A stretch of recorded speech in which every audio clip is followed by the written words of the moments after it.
Bonjour et bienvenue sur le podcast One Thing in a French Day.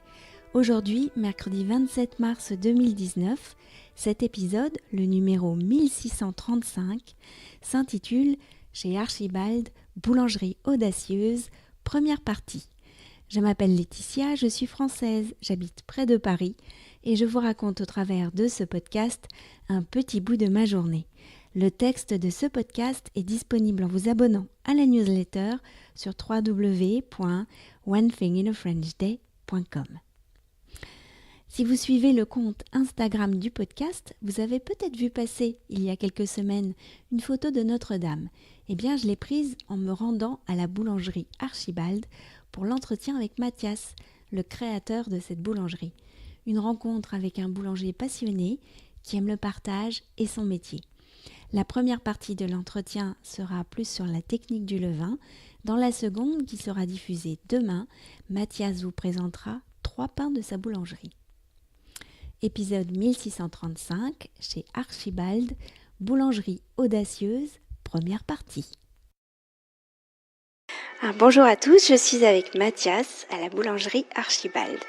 Mathias, est-ce que vous pourriez vous présenter tout simplement pour les auditeurs de One Thing in a French Day? Bonjour Laetitia, bonjour à tous. Donc je suis Mathias, j'ai 42 ans et je suis boulanger depuis 1 an dans ma boulangerie. J'ai découvert ce métier il y a environ 3 ans. C'était un concours de circonstances. D'une part, un jour j'ai eu l'opportunité de voir un sac de farine qui dépassait de la poubelle de mon boulanger. Et j'ai eu la surprise de voir la liste des ingrédients. Et j'ai eu l'impression de voir l'étiquette de ma bouteille de shampoing.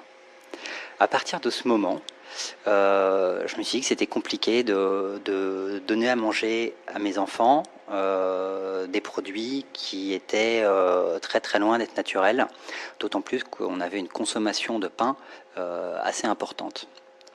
Et concomitamment à cet événement, j'ai un ami qui s'était reconverti en boulanger bio, travaillant au levain, qui ouvrait son fournil à Montreuil.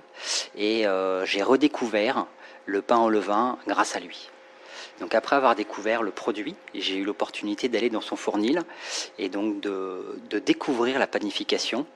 Et ça a été un coup de foudre. Je me suis dit, il y a quelque chose à faire. Et de façon parallèle, dans mon activité professionnelle, j'ai eu l'opportunité de pouvoir changer de voie. Et j'ai saisi l'occasion pour partir me former à la boulangerie biologique. Est-ce que vous pourriez nous décrire un peu la boulangerie dans laquelle nous sommes là tous les deux, qui est fermée pour l'instant? Alors, la boulangerie était auparavant un restaurant.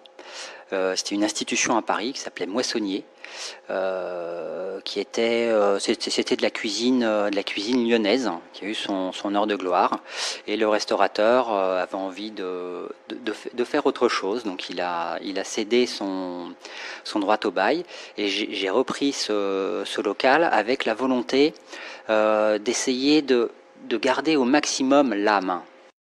Alors Archibald, c'est pas une boulangerie classique, je trouve. Déjà, je voulais dire aux auditeurs, ça sent très bon ici. D'abord par les horaires, 16h-20h. C'est très différent de ce qu'on voit classiquement à Paris. Oui, tout à fait. Ce que je souhaitais faire différent. Je souhaitais faire différent par le produit et je souhaitais faire différent pour le rythme de travail. C'est-à-dire que pour pouvoir ouvrir une boulangerie à 7 ou 8 heures du matin, il faut forcément qu'il y ait quelqu'un qui travaille depuis au minimum 3 ou 4 heures, le temps de cuire quelques produits, de les mettre en boutique. Et c'était quelque chose que je ne souhaitais pas pour moi, mais que je ne souhaite pas non plus pour mes collaborateurs. Donc de ce souhait se sont imposés quelque part aujourd'hui les horaires. Ce qui ne veut pas dire que plus tard on n'ouvrira pas un petit peu plus tôt, mais notre rythme de travail sera toujours des horaires de jour pour pouvoir nous assurer une vie normale. Voilà. Ensuite, elle n'est pas classique par rapport aux produits que vous proposez. Il n'y a pas de baguette ici. C'est que du pain au levain. Enfin, les baguettes peuvent être au levain, mais vous avez fait le choix de pain plutôt comment on pourrait dire, à l'ancienne? À l'ancienne, tout à fait. Alors l'appellation au levain peut être définie. En fait, pour qu'un pain soit qualifié au levain, il faut qu'il y ait moins de 2% de levure, donc 2 grammes de levure par kilo de farine mise en œuvre. Et lorsqu'on utilise de la levure, en fait, on favorise le côté production de gaz et donc de la levure et développement du pain, mais on pénalise les saveurs, la conservation et la digestibilité du pain. Et c'est pour ça que j'ai choisi de travailler 100% levain, c'est-à-dire que les pains se développent grâce aux levures naturelles du levain. Donc ce sont des levures qui ne sont pas des levures de compétition pour le pain, mais qui vont permettre aux bactéries de travailler et de développer des bouquets aromatiques différents et d'apporter de la conservation. Le travail du levain fait une grande partie de l'intérêt de ce métier. Parce que les farines que l'on utilise sont des farines bio, donc dans lesquelles il n'y a pas d'additifs pour avoir des farines qui soient constantes au fil de l'année. Et tous les jours, avec Romain, au moment de la cuisson, c'est un moment que j'aime beaucoup, on est devant le four, on observe les pains qui se développent et on se demande ce qu'on pourrait faire le lendemain pour que le pain soit plus harmonieux, plus régulier, qu'il ait une plus jolie couleur, que sa forme soit plus régulière. Enfin, il y a toujours plein de petits points de détail qui peuvent être améliorés. Et là, à côté de nous, il y a le pétrin. Donc vous avez dit que c'était là que vous travailliez le matin. Comment s'organise un peu votre journée de boulanger? Alors on arrive le matin, je dis on parce qu'on est deux. J'ai un boulanger qui travaille avec moi, Romain. Donc on commence par préparer le matériel, c'est-à-dire qu'on prépare les bacs. La pesée de toutes les matières premières ont été faites la veille. Et une demi-heure à peu près après notre arrivée, on commence le pétrissage. Voilà, ensuite, la pâte va être mise dans des bacs. On va les monter à l'étage par l'élévateur qui est juste derrière les pétrins.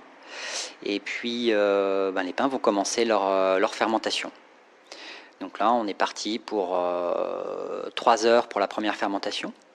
Pendant ces 3 heures, on va la travailler entre 1 et 2 fois en fonction de la pâte, donc pour lui faire un rabat, pour retendre les gluten, ce qui permettra au pain de tenir sa forme lorsqu'on le mettra au four. Ensuite, on va les diviser. Donc là, on va leur donner la forme. Et après ce façonnage, il y a une deuxième phase de fermentation qui s'appelle l'après et qui va durer entre 1 heure et 1 heure et demie en fonction des pains. Et ensuite la cuisson, donc les cuissons se font vers 14 heures. Donc là on est dans le cycle de cuisson de la quasi-totalité des pains.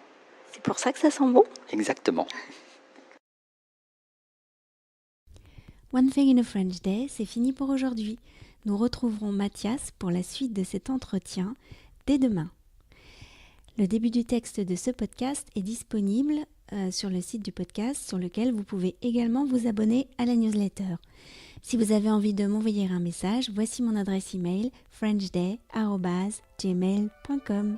À demain!